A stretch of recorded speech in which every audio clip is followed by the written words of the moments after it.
सबरीमाला मंदिर में 2 ख्वातीन के दाखिले के बाद वहां तशद्दुद जारी है। जुमे के रोज केरल में सीपीआईएम के एक एमएलए शमशीर की रिहाइशगाह पर बम से हमला किया गया। बताया जा रहा है कि गुज़िश्ता रात नामालूम बाइक सवार शख्स ने एमएलए की रिहाइशगाह पर बम फेंका।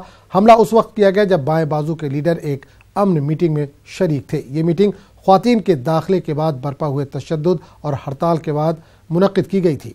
एमएलए ने कहा कि ये आरएसएस की साजिश है ताकि तशद्दुद को और तेज किया जा सके। इन्होंने मजीद कहा कि आरएसएस की मंशा है कि रियासत में अमन बरकरार न रहे।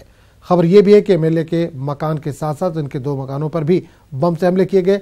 इस बमबारी की वजह से कई लोग जख्मी हुए हैं।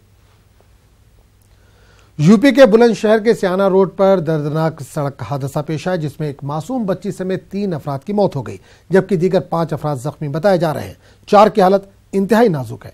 शदीद जख्मियों को दिल्ली के हायर मेडिकल सेंटर को रेफर किया गया है। हादसे की वजह तेज रफ्तार स्विफ्ट कार और ट्रैक्टर ट्रॉली के दरमियान टक्कर बताई जा रही है। पुलिस ने मामला दर्ज करके सभी लाशों को जिला अस्पताल भेज दिया है।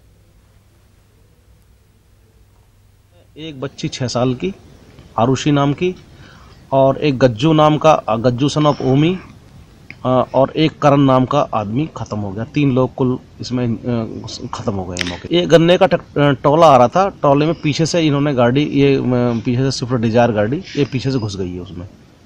उसी में 2 लोगों की मौत हो गई है और 3 लोगों की मौत हो गई है और 5 लोग इसमें घायल हैं गंभीर रूप से।